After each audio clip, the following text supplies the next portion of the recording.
Hello, guys. Happy belated New Year's to all of you tuning in right now.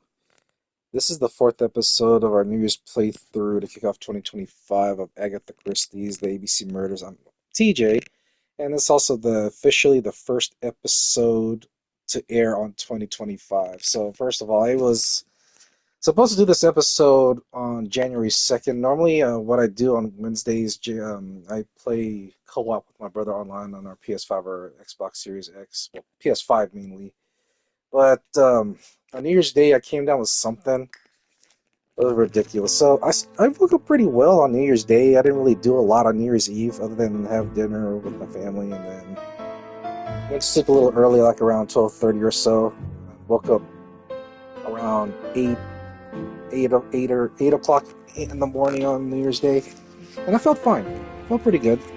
And then I went to work, and during my break, I had these. I'm pretty sure you guys know what these are, but if you go to Costco, there's these pastries that are packaged. Not the one that Costco makes, but let me look up real quick because that's the Danish packaging. Sven Hard's. Oh yeah, that's what it's called. Sven Hard's Danish pastries, and there was some in a plastic container that we store in there to avoid the. We do have a bit of a rodent problem as well as a pest problem and insect problem in our job. But I had two of the berry horns, and I usually microwave it because I like the bread a little soft. But apparently, within 30 minutes of returning from my break, I sat down to do some admin work, and lo and behold, I started coming down with something. I started with feeling the chills, then I started feeling a little lightheaded, and then I started feeling lethargic.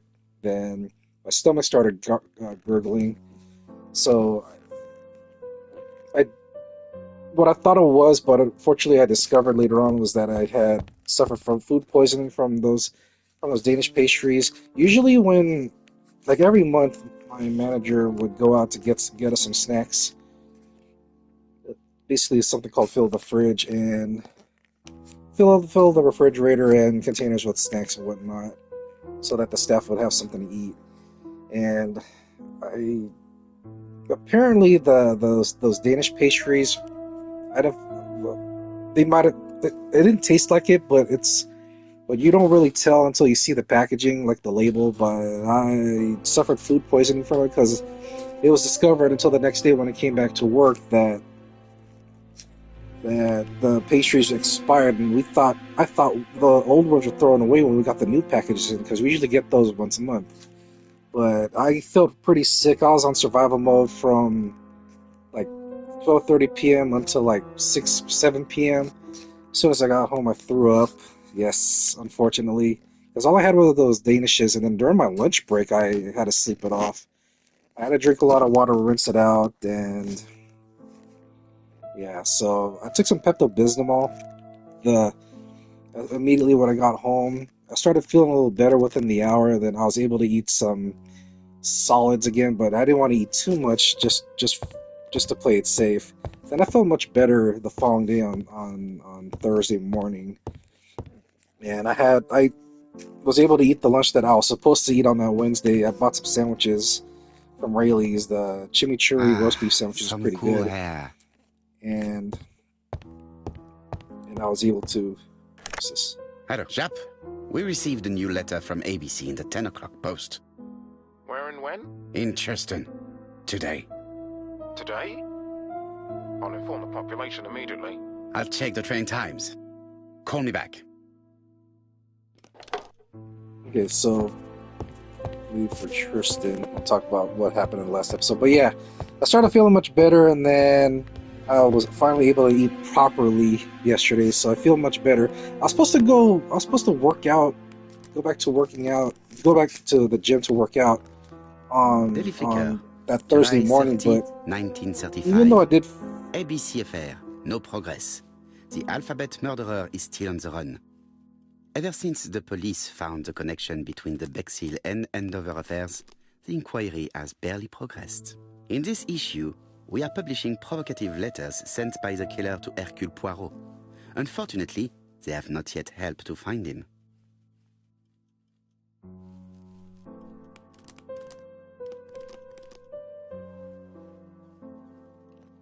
There's another one. Daily Flicker, July the 26th, 1935. The Bexhill Horror. Young maid strangled on the beach. Killer struck at midnight. Okay. But yeah, so I had to take it easy. I was supposed to go back to working out at the gym on that Thursday morning, which would have been yesterday morning, but I had to play it safe. I'll go back to Monday. It's been almost over 2 weeks since I worked out, but I should be able to get back into the groove on that. It is not when a I go good back to time. working out on Monday. So I feel much better, much better. My headache seems to be gone too. Knock on wood. But the last episode, we went to Bexhill, which is south of London, and another murder took place. What was her name? Betty Bernard? Yeah, Betty Bernard. So we were able to interview or question our first suspect in line, Donald Fraser, who is the fiance of Betty Bernard. Got jealous. Well, so concerning that Fraser and Bernard were engaged, Betty Bernard wanted to do some stuff before she gets married, if you know what I mean. You know, her last few weeks or whatever, being not so much single, but like, you know, she wanted to have fun before she gets into a serious relationship with Donald Fraser.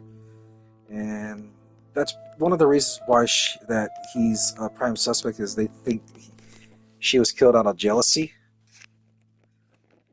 So we will take a look. Right now we got another letter from... What's this? Hastings' photo album. He is very proud of his bag.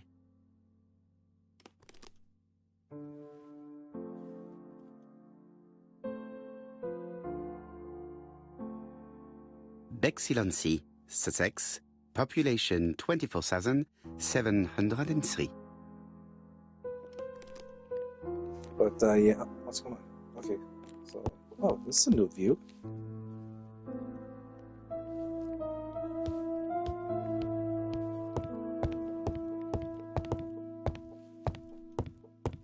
Oh, okay. We're close. Oh, okay. So now we received another letter from the A.B.C. from the murderer A.B.C. And let's take a look at the letter real quick. Miss Hastings tore the envelope. That's right. Hastings read the letter, and the A.B.C. killer has struck again. I lock my revolver in this drawer. I've not used it in a very long time. Hastings still struggling to close the suitcase. The reason why we're packing is because we're going to Churston, and I had to look at the map. It's really, really far. I'm not familiar with England, obviously, but Churston, if it's where I think it is on the map, if they show it in the scene when we travel there, it is really far, like southwest of Hastings, London. what you are doing is an absolute disaster. That is no way to pack suitcases. Heavens, we must hurry. We have to get to Churston before the murder.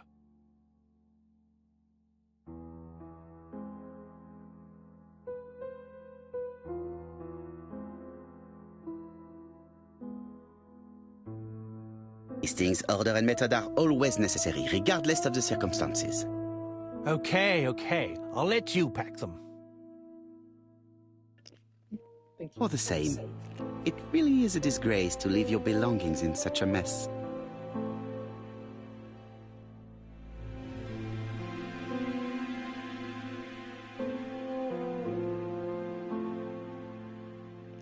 Badly folded pajamas. This is hygienic stuff. Took the bottles and a sock.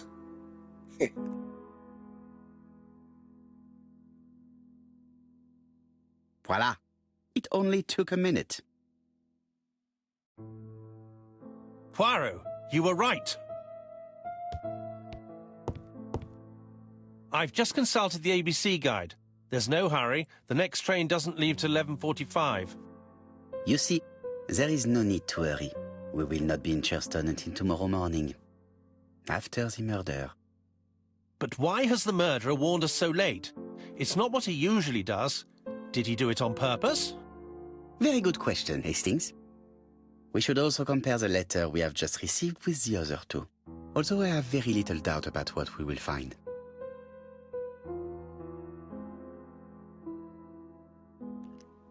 Okay, Snowflake Award. How do I feel about that? Alright, so let's see whose name begins with the letter C's. Okay.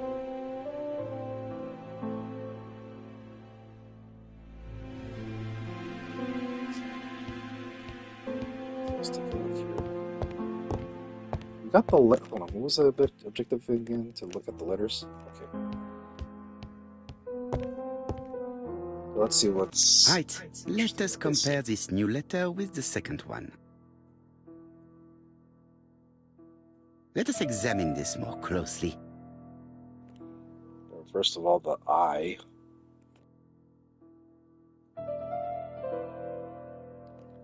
The W and the I for sure. Let's start out with the I. Certain characters in the two letters may have similar defects. Yes, this I is weird. Yes, this I is weird.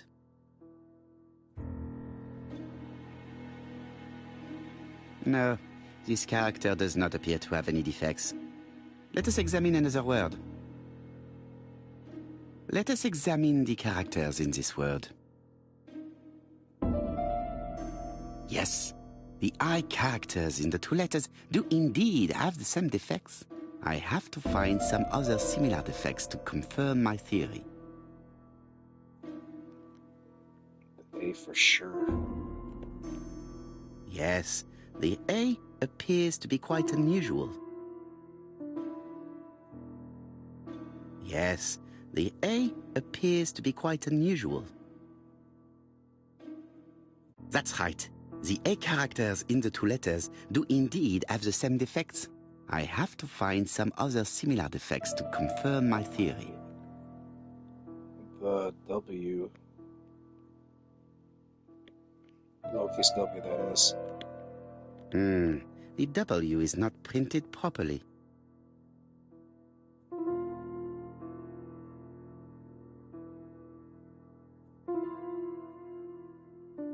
Of course, the W characters in the two letters do indeed have the same defects. My theory was right. These two letters were written with the same typewriter. Let us now try and get our brain cells to work. So why does the murderer warn us so late?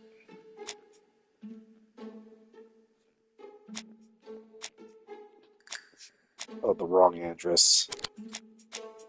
Sent at the right date.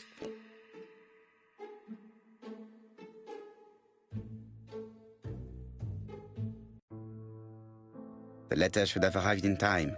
The postmark shows that it was sent 3 days ago. However, our man made a mistake in the address, which explains the delay. All the same, the post office took their time correcting the error. Come on, Poirot. Your address is not quite as well known as that of Scotland Yard. Poirot, the telephone. It must be Jap. Let's talk with him real quick.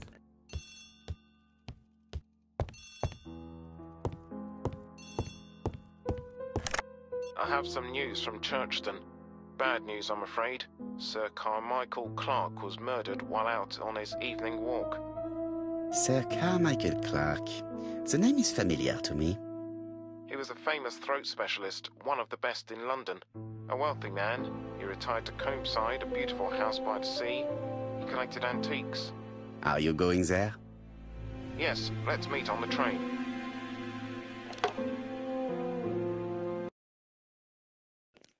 Also, it is down there. Holy crap, that's far.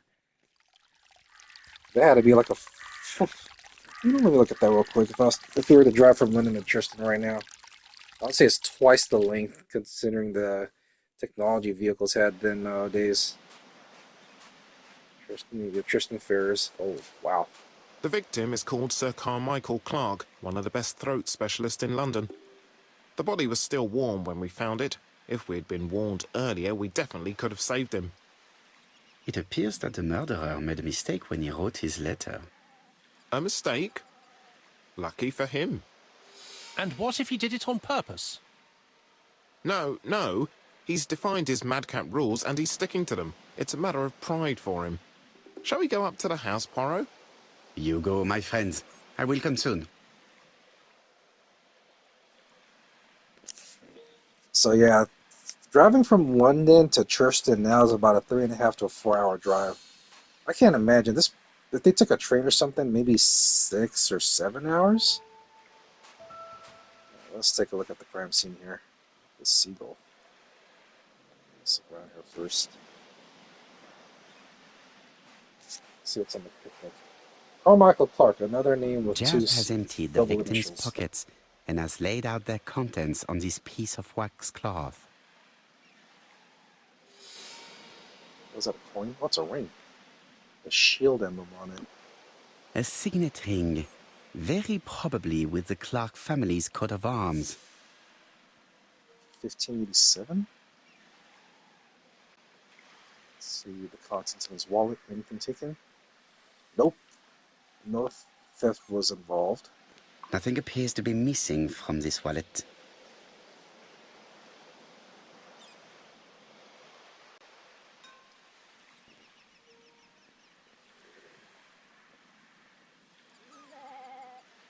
An oriental dragon. It's an old piece, much older than the pocket watch on which it was fastened.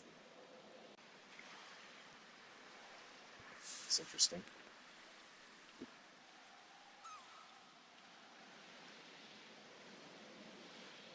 It is pointless.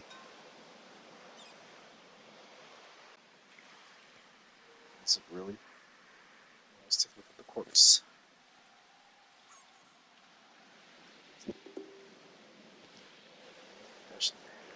The gravel on the path has been sprayed with blood that covers a conical-shaped area, which starts at the body and becomes wider as it moves further from the bush. Sir Carmichael's throat was cut. It's a clean incision, a professional murder. Throat specialist gets throat slashed. Damn. And I bet it's on the letter C, huh? An A.B.C. guide. The murderer's customary signature, covered in blood this time. Apart from the wound to the throat, the body is untouched. No cuts, no bruises.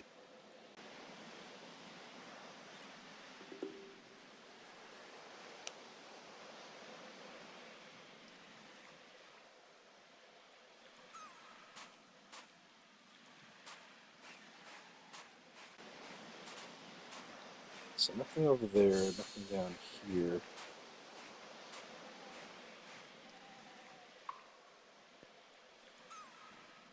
It's the bush. The body is just in front of a bush, one of the only bushes in the surrounding area. Can you get a scenic view of this place? This place is very calming.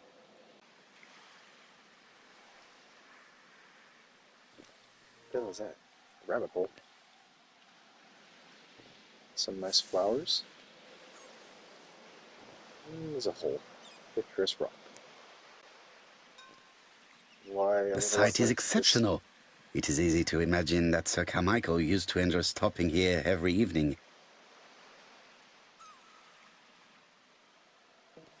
I'll be right back.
Okay, perfect. Sorry.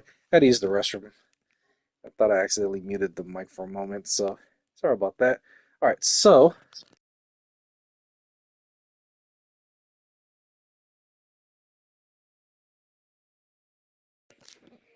let's see what we got going on here. Alright, we're to investigate the crime scene.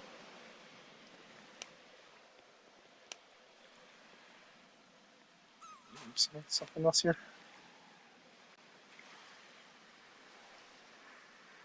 Oh, I missed this. The vegetation behind the bush has been trampled. Let us now try and get our brain cells to work. Is he sitting?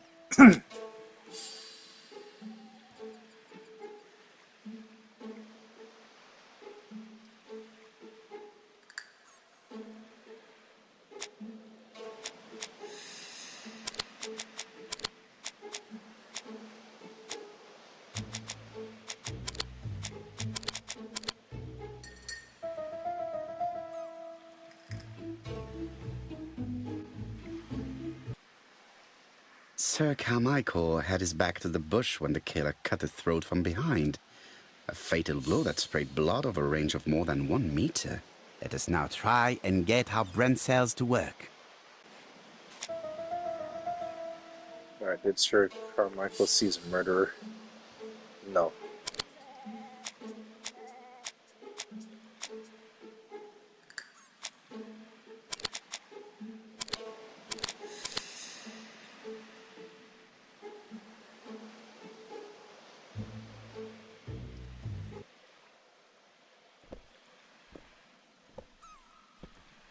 Yeah, Jack.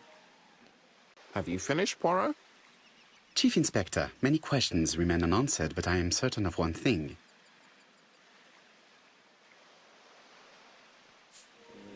This was carefully planned. The killer has prepared his crime very carefully. Quite right. He must have known Sir Carmichael's movements well to plan such an attack. No theft. I mean, nothing was taken from him.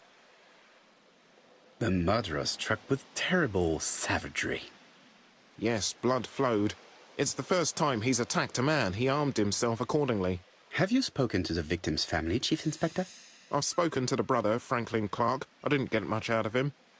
He's yours. I must get the body removed.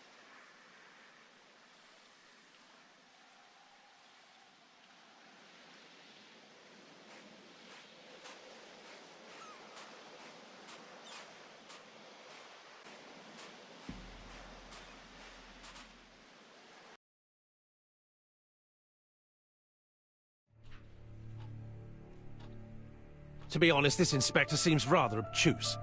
I'm counting on your friend Poirot to catch my brother's murderer. Ah, here he is now. Please, Mr. Poirot. Mr. Poirot, this is my brother's secretary, Miss Thora Gray. Pleased to meet you, Mr. Poirot. Would you like some tea? No, thank you, mademoiselle. I find it hard to digest.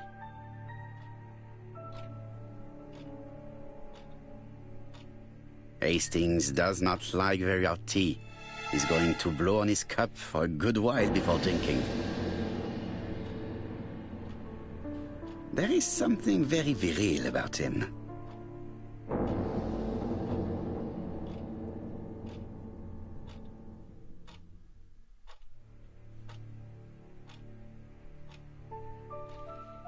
Tan complexion.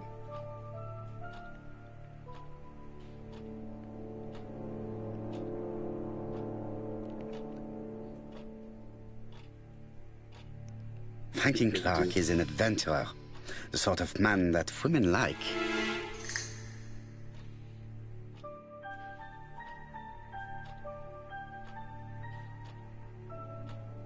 There is something elegant about her.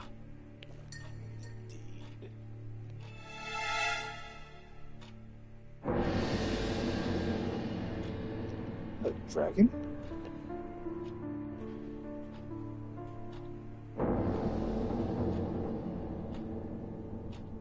She has good taste, except perhaps in her choice of jewelry. Please that excuse dragon me, I thing have to take stands out. care of Lady Clark.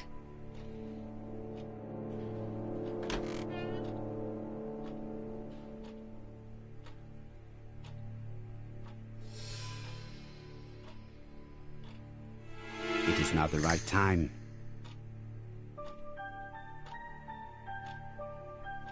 My brother's wife is gravely ill. You will probably want to question her, but I fear that it won't be possible today.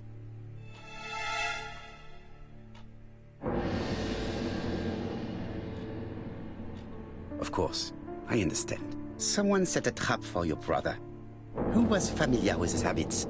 Everybody knew he took his evening walk at 8:30, and that he always followed the same path.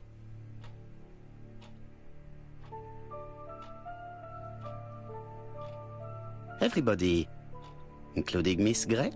What are you insinuating? Thor would never. I mean, Miss Grey is above all suspicion. You're quite wrong, I'm absolutely certain. What were you doing last night? After dinner, I went to my bedroom. At 11 in the evening, the telephone rang. It was the police. I went to look for my brother.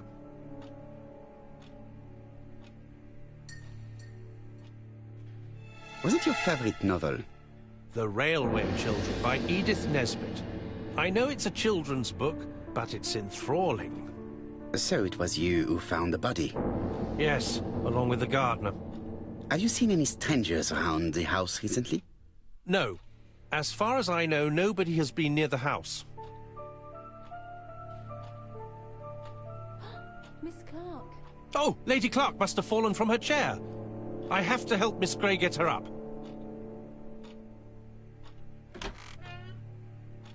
Hastings, while our host is gone, let's examine the drawing room.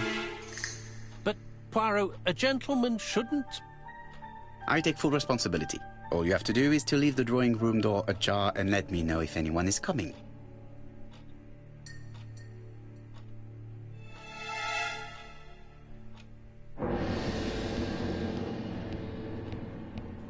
What's so special about this table here? Dragon, dragon, dragon. Sir Carmichael showed himself to be very consistent in his collection's theme. A dragon. Another dragon.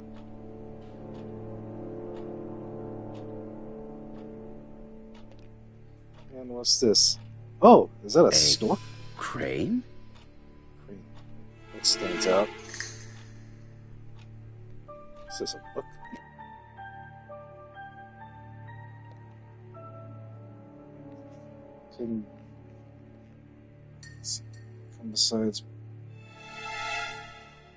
Besides private collection purchased since 1920. Comside's private collection, purchases since 1920. The catalogue for Sir Carmichael Clark's collection.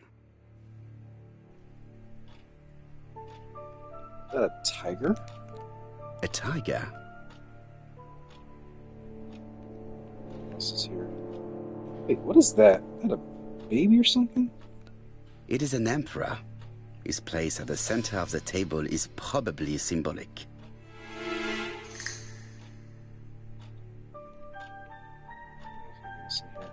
Oh. What's this? A turtle. There's a turtle, a dragon, a crane, a tiger. Okay, interesting. Let's look around. That grandfather clock?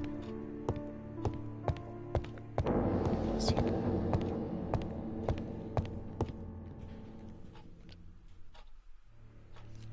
Oh.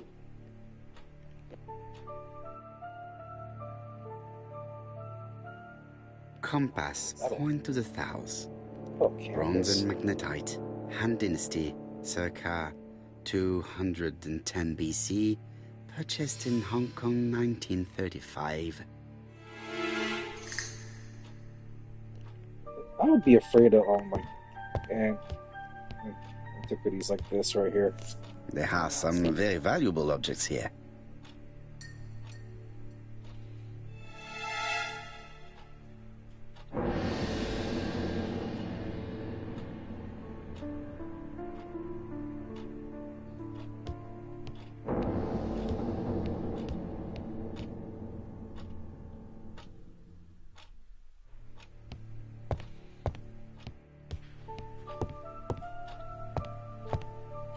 you keeping an eye out, Hastings? Yes, yes. Come on, be quick, Poirot. It would be embarrassing if we got caught.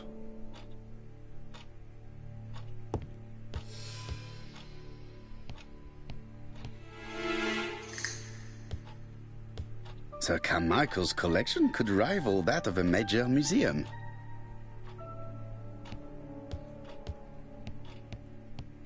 Sir Carmichael's collection could rival that of a major museum. The interior is richly decorated.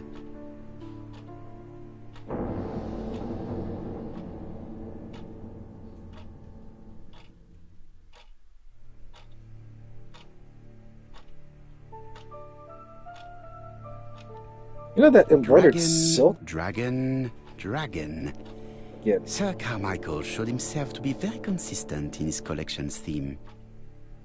That hanging embroidered silk painting up there kind of reminds me of a museum I went to in Japan. I think it was in Osaka. I don't know if it was in Osaka or around the main museum that I went around the Lake Kawaguchiko. I'm trying to remember. What's this? It's locked. But it was very interesting to see such old items. I don't know if it was real or not, but just really old items being displayed. I mean, they look pretty good. What the hell is this now?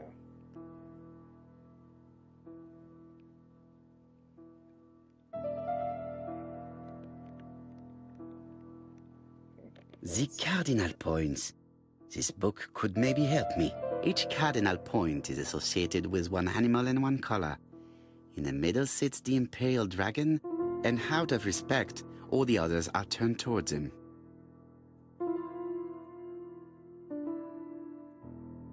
Each cardinal point is associated with one animal and one turtle, the dragon, the crane, and the tiger.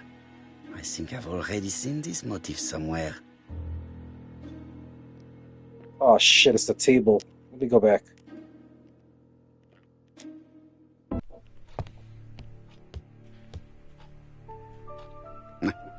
I'm not going to leave now.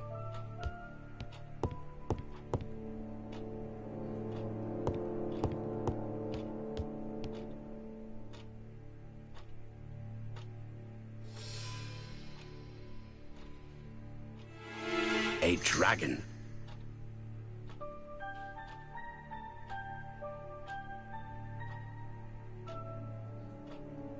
It is an emperor. His place at the center of the table is probably symbolic.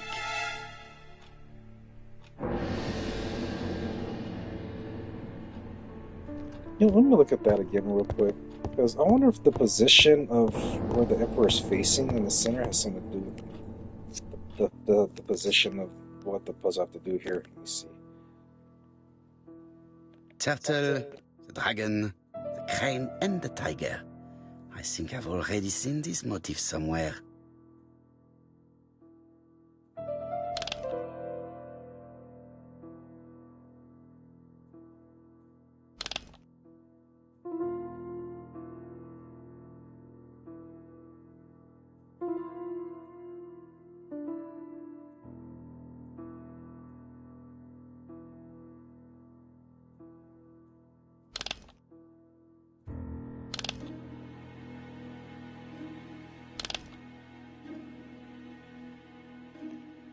Oh shit, I didn't notice that.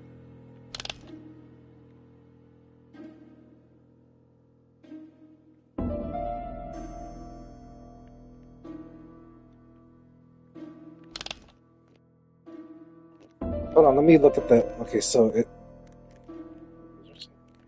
Let me get out of here. Can I get out of here? Let me look at that the plates on that dining table one more time. So this is the center right here. It is an emperor. His place at the center of the table is probably symbolic. So clockwise from the top.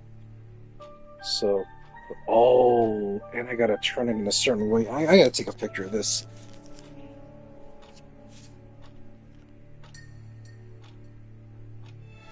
And then one thing I did note is that when you look at the plates, Crane? you'll notice this circle. Oh crap! This circle thing right here. There's a circle right here, literally to the next to the magnifying icon right there. Or in case you're looking at this plate, right near the head here, and there's one near the tail here. That yellow dot you see. There's a yellow dot closest to what's that? The shell. A turtle. And then right here near the tail end of the dragon. A dragon. It's that circle right there. So let me take a picture of this real quick. This is going to be a little tricky. Yeah, I think I can figure it out. Let me try.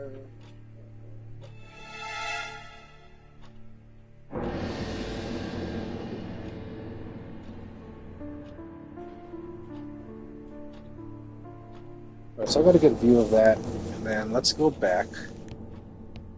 And then I got to turn each symbol in a certain way, but let's turn it properly first.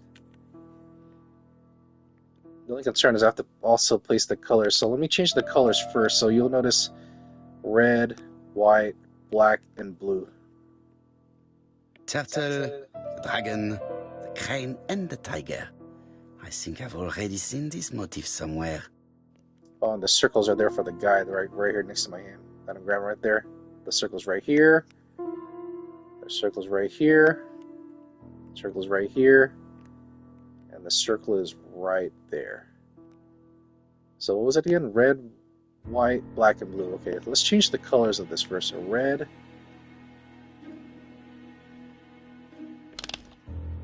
This will be white. Can't turn it. There. And this will be black.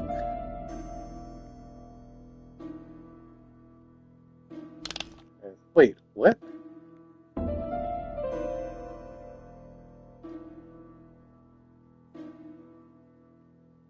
There you go. Alright. And then, so according to the picture, so the crane is up top. Let me turn. Oh, there it is. So right there. The position of each motif is correct, but they are not turned the same way as on the table. Okay, so let's turn this right here. And then the tiger. Oh, so all the dots are facing inward. Okay, I get it now. All the dots are facing inward towards the emperor. Oh, no, that's not right. There we go. And one more click to the left. Oh. I think I heard a bang. Could it be this cupboard? This is interesting.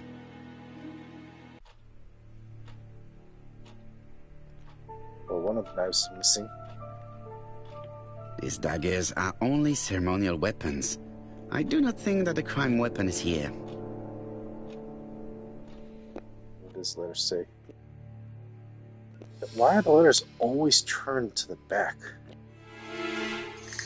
Ernest Logan, MD, Brighton Cancer Institute, 201 Dusk Road, Brighton, Sussex.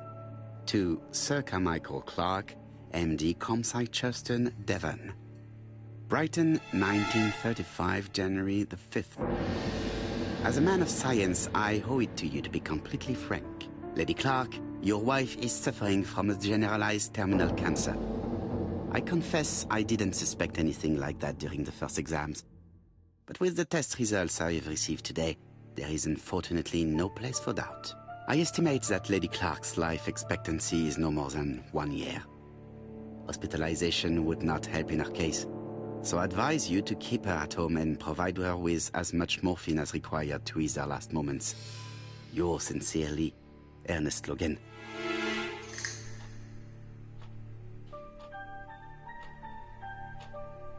Here's Miss Gray. Perfect. Sorry to keep you waiting. Lady Clark's condition requires regular care. I believe you want to ask me a few questions. Indeed, mademoiselle. This porcelain is remarkable. Is it old? It's about 3 centuries old, I believe. Wait, let me find the reference.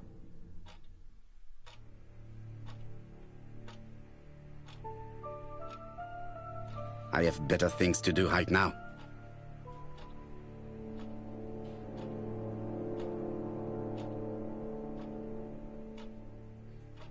It is not the right time. It is not the right time.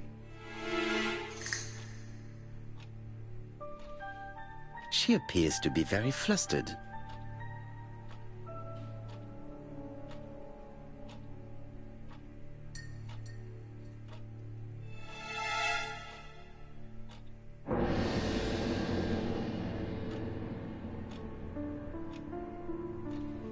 She's unable to hide her emotion, and her makeup has been disturbed. I think that this young woman has just been kissed. Here? Teapot with Black Dragon, Gangshi period, end of the 17th century. By who? It is a rare piece with unusual colors. You have a good knowledge of art history. Acquired while working with Sir Carmichael. I used to help him manage his collection and choose his new acquisitions.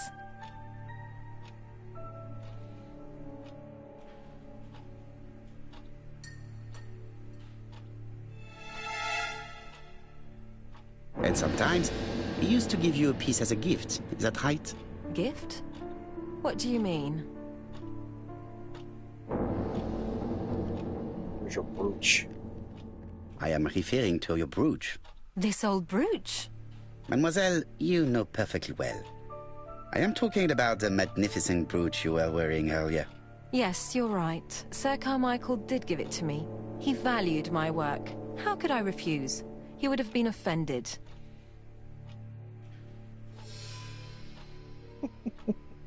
She's annoying. Let's ask if she got annoyed by that. You took it off because of Lady Clark, am I right? Indeed. Lady Clark does not like this jewel. Why upset someone who is so gravely ill? Jealous? I see. Maybe Lady Clark is a little jealous. Mr. Poirot, do not be mistaken. There was nothing going on between Sir Carmichael Clark and myself. It's just... how should I say? Well, Lady Clark is very suspicious. Insanely suspicious. Wearing this old brooch in front of her would have caused her unnecessary suffering. Don't you think? I am not blaming you, mademoiselle. Have you seen any strangers hanging around in the past few days? No. Nobody has been near Comside.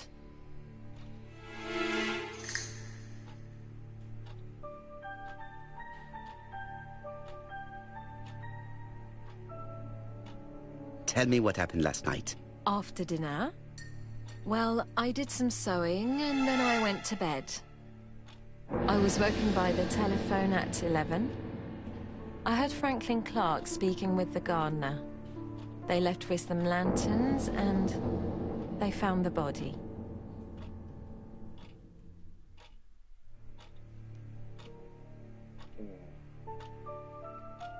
Are you in a relationship? Am I right thinking that something is going on between you and Franklin? How dare you ask me such a question? Did you kiss him? Mademoiselle, it is difficult to hide things from me. He kissed you earlier, did he not? My goodness, with Sir Carmichael's death, I was feeling so awful, so worried. I was unable to resist. I am not judging you, mademoiselle. Miss Grey, if I may be so bold, please do not take offense. My friend has rather unusual methods, but all he wants is to find the murderer. Yes, I understand. I must rest. Please excuse me. Earlier, you asked me to watch the living room door for you. I don't wish to be indiscreet, but sometimes a gentleman stumbles upon a secret without intending to. That is sometimes the case. And I saw Franklin Clark kissing Miss Grey at the foot of the stairs. Do you think this is a common occurrence? No, I saw emotion, intensity. I think it was their first kiss. Well done, mon ami. Well spotted. However, I don't think I completely understand this business. Why did Sir Carmichael not defend himself? He appeared to have been active and strong. The murderer did not give him a chance.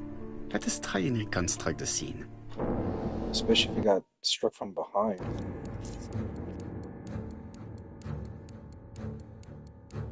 Sir Clark is taking his customary walk.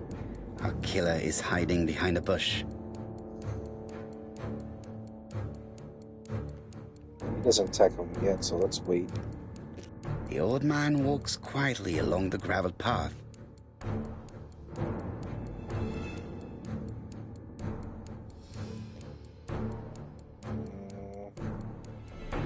That fire. Then he turns towards the sea to gaze at it. Oh, yeah, it's firing himself. He attacks from the right. The killer leaves his hiding place on the right-hand side. He approaches silently over the grass. He just cuts his throat. Then he throws himself on his prey and cuts the poor man's throat. He then lays down the A.B.C. before leaving. Everything appears to match the crime scene, mon cher Hastings. That is exactly what happened.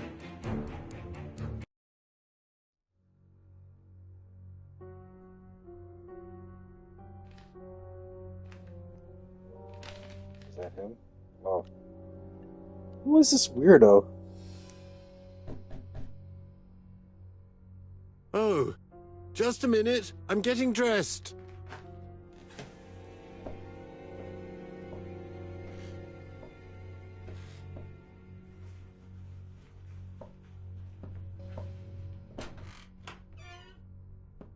Mr. Kirst, have you recently returned from Churston? Yes. Indeed I have. Have you seen the papers? And to think that you might have rubbed shoulders with the killer. Imagine that. Mr. Kirst, are you all right? You don't seem well. My apologies. My throat is burning and my head feels heavy. It's ever since the war, you know. Since my injury, my head has never been the same.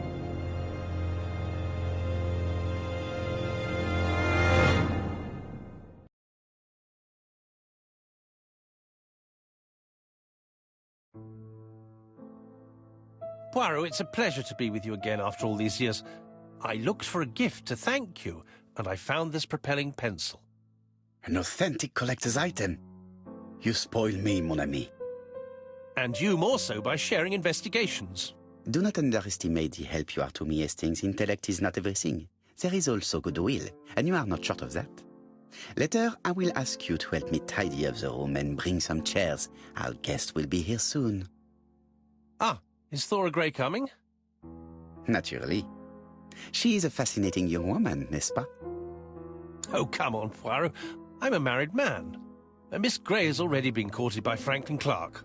Poirot, our guests will be here soon. We must prepare ourselves.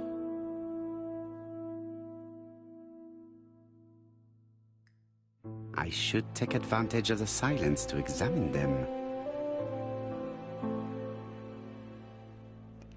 Just got a modifiable object. To modify an object selected in the inventory and observe it by pressing the triangle. And press R1. Interesting. Okay.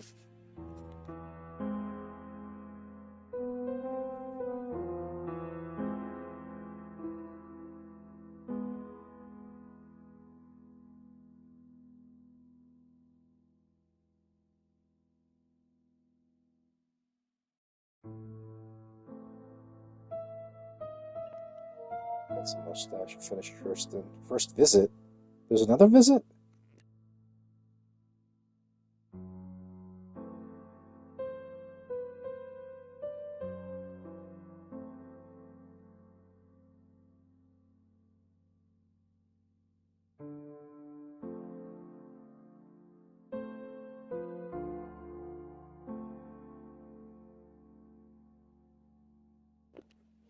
Alright.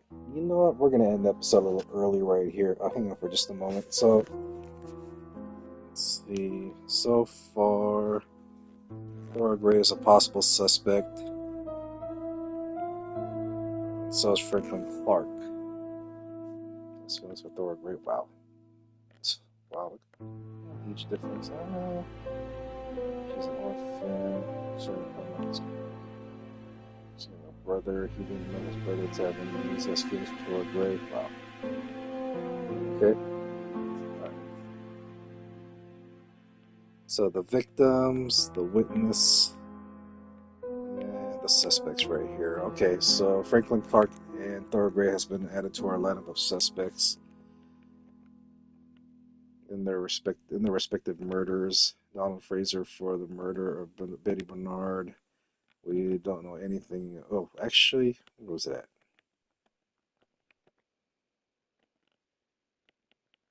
Where is that?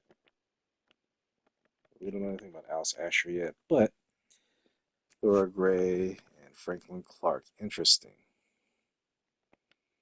All right, good. So before we interrogate